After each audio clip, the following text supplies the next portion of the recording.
ونعوذ بالله من شرور أنفسنا من يهده الله فلا مضل له ومن يضلله فلا هادي له ونشهد أن محمدا عبده ورسوله الذي أرسله الله تعالى بالحق بشيرا ونذيرا وداعيا إلى الله بإذنه وسراجا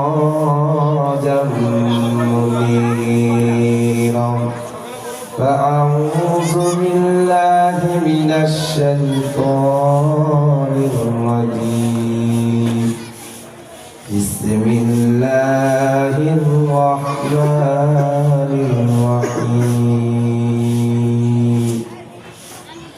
قل إن كنتم تحبون الله فاتبعوني يحببكم الله ويغفر لكم ذنوبكم الآية وقال تعالى لا تقنطوا من رحمة الله ويغفر لكم ذنوبكم والله غفور رحيم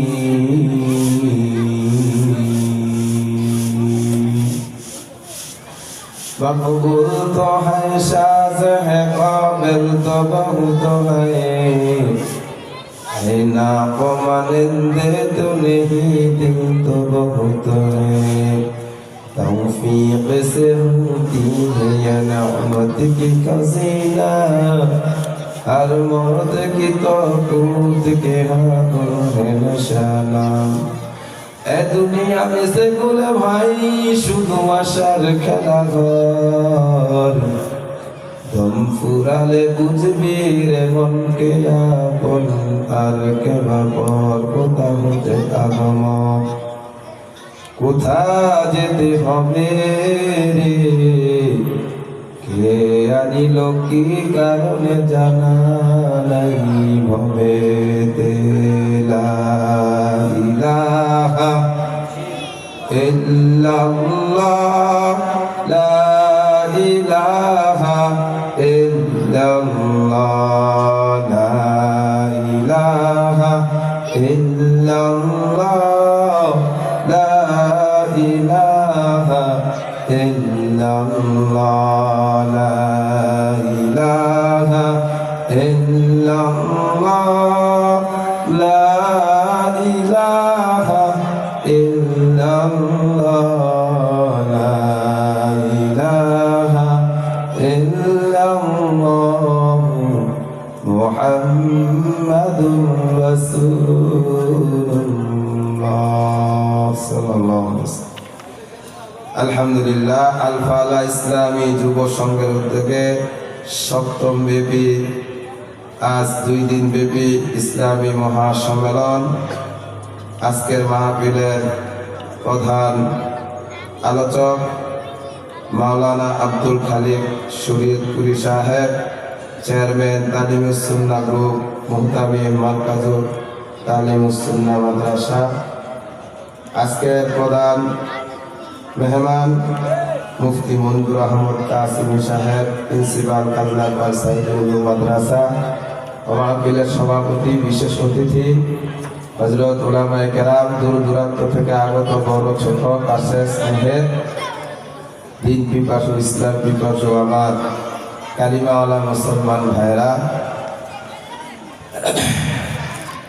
তো আজকে এখানে মাহফিল হইতেছে, আমরা খুশি না বেজার?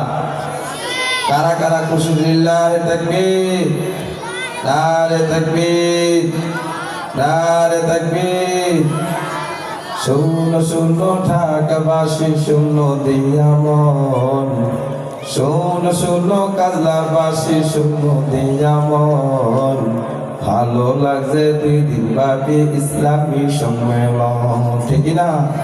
চলো শোনো ঢাকাবাসী, শোনো দিয়া মন, চলো শোনো কাজলাবাসী, শোনো দিয়া মন, ভালো লাগছে 2 দিন ব্যাপী তাফসীর আয়োজন, ভালো লাগছে যুব সমাজে আজকের আয়োজন।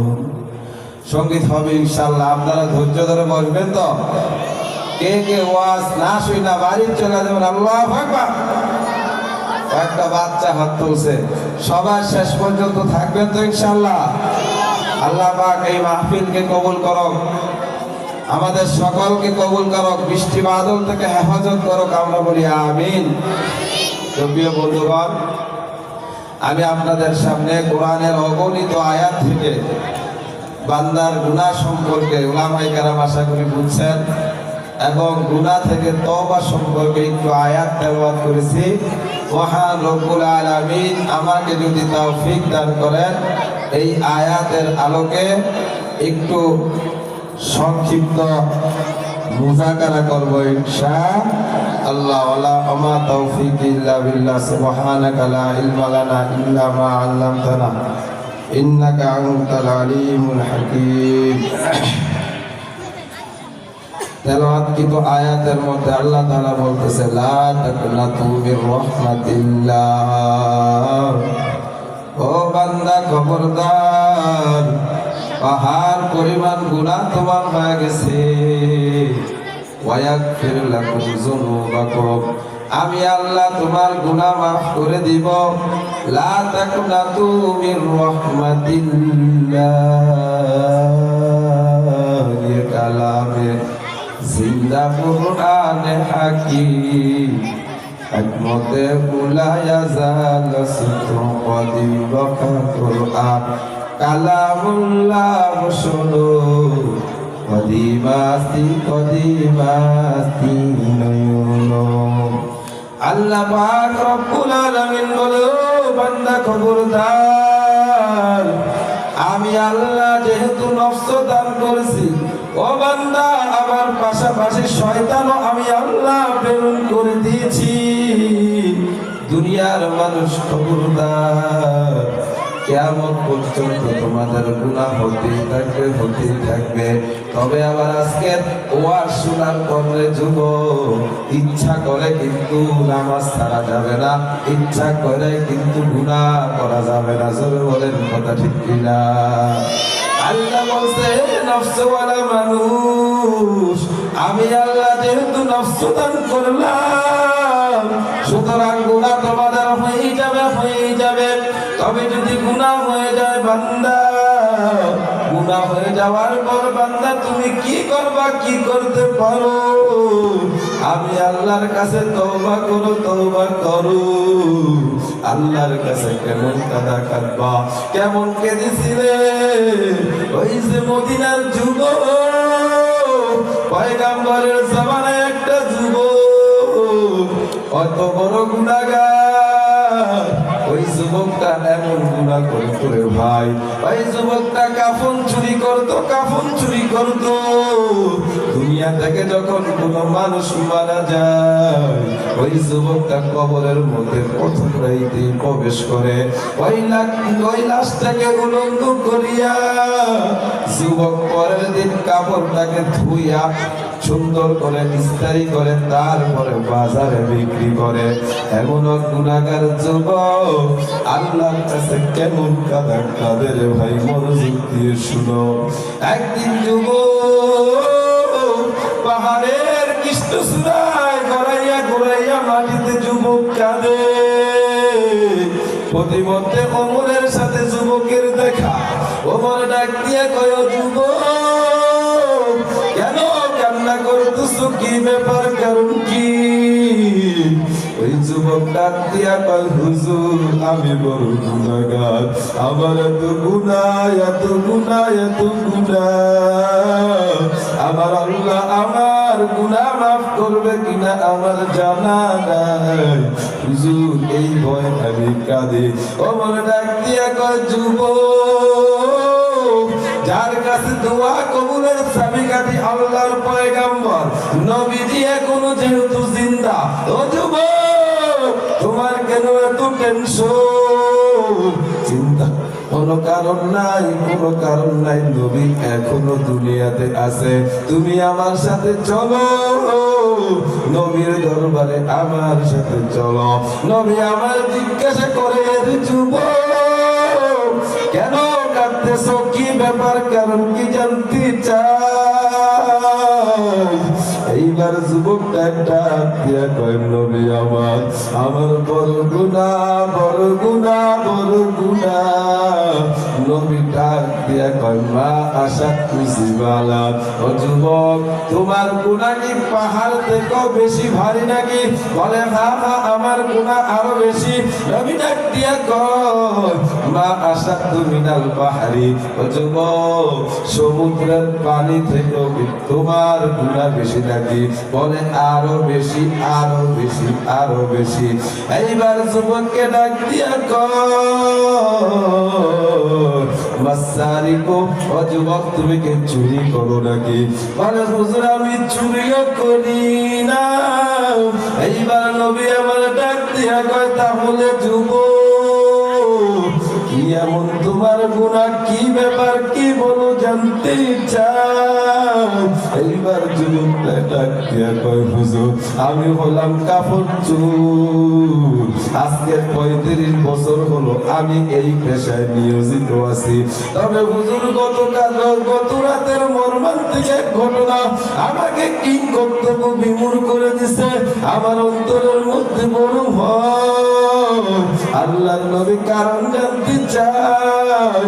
এইবার যুবক ডাক দিয়া কয়, নবী আমার, ওই যে আনসারী সাহাবীর মেয়ে, মদিনার সুন্দরী একটা মেয়ে, ওই মেয়ের নাম হলো হুরে মদিনা, মানে মদিনা শরীফের সবচেয়ে সুন্দরী মেয়ে। ওই মেয়েটা যখন মারা যায়, আমি রীতিমতো আমার অভ্যাস অনুযায়ী আমি কবরে প্রবেশ করি। হুজুর, মেয়েটাকে আমি উলঙ্গ করিয়া আমি তার কাপড়টা আমি চুরি করি।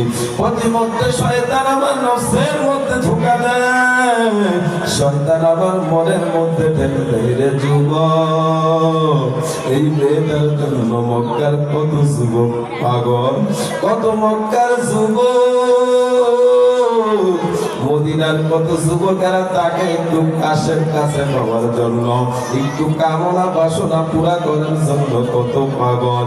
দেখ রাত্র গভীর, ও যুবক, তোর পাশে কেউ নাই, কেউ নাই। মেয়েটাও বড় একা, তুইও যুবক বড় একা। এইবার তোর সুবর্ণ সুযোগ, তুই কি এই মেয়েটার সাথে সুযোগ কাজে লাগাইবি না? ও যুবক, তুই কি তোর মনের চাহিদা পুরা করবি না? হুজুর, আমি শয়তানের ধোঁকায় পড়ি না, মেয়েটার সাথে ওই কাজে লিপ্ত হই। মেয়েটা ছিল বড় মুত্তাকি, বড় পরেজগার। মেয়েটা আল্লাহর কাছে সাহায্য চায়, সাহায্য চায়। আর আল্লাহর হুকুমে আল্লাহ ওই মেয়েটার জবান খুলে দেয়। জোরে বলেন আমিন। আরো জোরে আওয়াজ করে বলি সুবহানাল্লাহ। আউলিয়ারা কারে উকবা ইখতিয়ার, জাহেলারা কারে দুনিয়া ইখতিয়ার। ওই মেয়েটা আল্লাহর কাছে মামলা দায়ের করে সাহায্য চায়। মেয়েটা মালিককে ডাক দিয়ে কয়, মালিক আল্লাহ, দুনিয়াতে জীবনে বেপরদা হইলাম না, নিজের দেহটাকে কোনো পর পুরুষকে দিলাম না। ও আল্লাহ, তোমার হুকুমের বাহিরে গেলাম না, জীবনে জিনা ব্যভিচার আমি করলাম রে আল্লাহ। এই যুবকটা আজকে আমার সাথে কি করলো? আমার শরীরটাকে নাপাক বানাইলো। ও আল্লাহ, এই হাসরের মাঠে আল্লাহর নবী থাকবে, আবু বকর, ওমর, ওসমান, আলী থাকবে, আজওয়াজে মুতাহহারাত, নবীর বিবিরা যেই হাসর মাঠে থাকবে, ওই মাঠের মধ্যে আমি জিনার তহমত নিয়া নাপাক অবস্থায় কিভাবে দাঁড়াইব? এই মেয়ের আওয়াজ শুনিয়া মেয়ের যুব যুবকের মধ্যে বড় ভয়। যুবক ডাক দিয়া কয় ভোর, এত এত বছর কাফন চুরি করি এরকম তো আমার জীবনও হয় নাই। ওই তুমি কোন সাধারণ মানুষ না, তোমার পায়ে ধরে ক্ষমা চাই, আমি শয়তানের কুমন্ত্রণায় অনৈতিক কাজ করেছি। ও বোন বলো তুমি আমাকে ক্ষমা করবানি? এইবার মেয়েটা ডাক দিয়া কয় ওরে যুবক, ক্ষমা করার আমি কে? আমি তো আল্লাহর আদালতে মামলা দায়ের করেছি, তোমার ব্যাপারটা আল্লাহর কাছে আমি বিচার দিয়ে দিয়েছি। যুবক তোমার একটাই রাস্তা খোলা আছে, যদি তুমি ক্ষমা পেতে চাও খাঁটি তওবা করো, আল্লাহর কাছে মাফ চাও, মাফ চাও।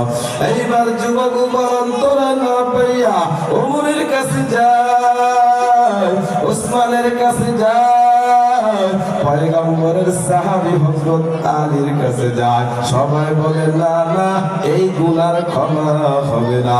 শেষ পর্যন্ত নবীর কাছে যায়, নবীর কাছে যাইয়া বলে নবী আমার এই এই এই এই কাজ করেছি, আমার আল্লাহ আমাকে মাফ করবে কিনা আমি জানি না। বলে আপনার কাছে আসছি, আপনি দোয়া করেন, আপনি মুস্তাজাবুদ দোয়া, আপনি সুপারিশ করলে আমার আল্লাহ কবুল করে। ও পয়গম্বর আপনি একটু দোয়া করেন, সুপারিশ করেন, আল্লাহ যেন কিয়ামতের দিন আমাকে মাফ করে দেয়। নবীজি ঘটনা শোনার পর নবীজি বলতেছে না না এত বড় গুনাহ করছো, ছি ছি, এত বড় গুনাহ কি মানুষ করে নাকি? এটাও কি সম্ভব? মরা লাশের সাথে জিনা করলা, এটাও কি সম্ভব? নবীজি একটা ধমক দিয়ে বলে না যুবক না, আমার আল্লাহ তোমাকে ক্ষমা করবে না, ক্ষমা করবে না, হতেই পারে না, এত বড় গুনাহ আল্লাহ কিভাবে ক্ষমা করে? এইবার যুবকটা নবীর পায়ের কাছে শুয়ে জমিনের মধ্যে করায় আল্লাহর দরবারে কাঁদে আর বলে মালিক আল্লাহ এত বড় গুনাহ করছি, আমার অন্তরের মধ্যে বড় জাহান্নামের ভয়। ওমরের কাছে গেলাম ক্ষমার সুসংবাদ পাইলাম না, ওসমানের কাছে গেলাম ক্ষমা পাইলাম না, আলীর কাছে গেলাম ক্ষমার কোন নির্দিষ্ট পাই না। শেষ পর্যন্ত আপনার রহমাতাল লিল আলামিন নবী আমার আপনার দরবারে আমি গোলাম হাজির, আপনিও বলতেছেন আল্লাহ নাকি আমাকে মাফ করবে না, তবে আমার কি উপায় হবে? আল্লাহ কেন আমাকে মাফ করবে না? ওই যুবকের কান্না রুবির যায়। যুবক দিনে দিনে তওবা করে, খাঁটি তওবা করে, তওবাতান নাসুহা। ওই যুবক খাঁটি তওবা করে আমার আল্লাহর কুদরতের অন্তরে জুস লেগে যায়, আল্লাহ সাথে সাথে যুবকটাকে মাফ করে দেয়। যুবকটাকে মাফ করার পর জিবরাইলকে মানুষের রূপে ওইখানে পাঠাইয়া জিবরাইল আয়েশা মুহাম্মদ নবীকে তিনটা প্রশ্ন করে। আয়েশা বলে নবী আমার আপনার কাছে জিজ্ঞাসা করতে চাই, সৃষ্টি জীবকে রিজিক দেয় কে? বলে অবশ্যই আল্লাহ দেয়। ওই সৃষ্টি জীব এই দুনিয়ায় যাহা কিছু করে সব কে করে? কার হুকুমে হয়? বলে হ্যাঁ হ্যাঁ অবশ্যই আল্লাহর হুকুমে হয়। নবী 3 নম্বর প্রশ্ন, আপনি এইবার বলেন দুনিয়াতে যদি কোনো বান্দা গুনাহ করে ওই গুনাহ মাফ করে কে? জোরে বলুন কে? জোরে আওয়াজ দিয়ে বলেন আল্লাহ, আরো জোরে বলেন আল্লাহ, আর জোরে মুরব্বীরা সব একটা আওয়াজ দিয়া বলেন আল্লাহ আল্লাহ আল্লাহ। क्या मुबारक नाम है अल्लाह अल्लाह, आशिकों का काम है मियां मियां, शेखों माशुकुर मुजीज किरामन कातिबिन राहम खबर नी।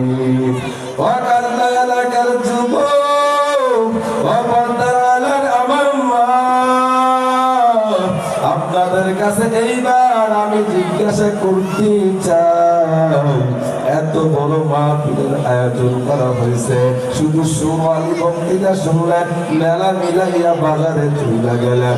আপনাদের মা এত বড় গুনাহগারকে যদি আমার আল্লাহ ডাইরেক্ট ক্ষমা করে দিতে পারে, আমাদের গুনাহ কিন্তু এর চেয়েও কিন্তু বেশি না। পর্দার মা হাত তুলে পায়ে ধরে বলি যাও, আজকে একটা জান্নাতের বাজার বসে গেছে। 2 দিন ব্যাপী এত বড় ইসলামী মহাসম্মেলন হয়। আজকে বাবা কবর দেশে ঘুমায়, বাবা ডাক দিয়া কয়ে সন্তান যা যা ওই যে কাজলা মিলে দেখ কত বড় মাহফিল হয়, নবীর ওয়ারিস কত উলামায়ে কেরাম আসে।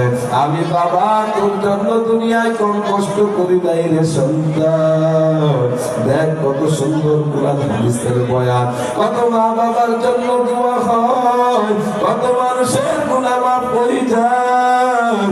সন্তান উলামায়ে কেরামের সুহবতে যা, ওয়াজের মাহফিলে যা, আমি মার জন্য দোয়া কর, আমি বাবার জন্য দোয়া কর সন্তান। আমার যুবকেরা পায়ে হাত রেখে বললে ভাই আগামীকাল সব কিছু থাকবে, মাঠ থাকবে, দোকান থাকবে, এলাকার মানুষ সব থাকবে, মাহফিল কিন্তু 2 দিন পরে আর থাকবে না। জোরে কোন কথা ঠিক না? এই জন্য পর্দার মা আজকের জন্য প্লিজ রিকোয়েস্ট করে আপনাকে বলি, আজকে একটু টিভিটা দয়া করে বন্ধ রাখবেন, আগামীকালও বন্ধ রাখবেন। স্বামীটাকে একটু কোরআনের মাহফিলে পাঠাইবেন। ছেলের যুবক যদি থাকে, ছেলের সন্তান যদি বড় থাকে, ওকে একটু মাহফিলে পাঠাইবেন। এই জন্য বলি, যদি মানুষ যদি গুনাহ করে তাহলে কিন্তু মানুষের অন্তর মরিয়া যায়। মানুষের অন্তর যদি মরিয়া যায়, উলামায়ে কেরামের চেহারার দিকে যদি কোনো বান্দা সত্যি ভক্তার আকারে যদি তাকায়, তাহলে ওই বান্দার সগীরা গুনাহ মাফ হয়ে যায়। সুবহানাল্লাহ।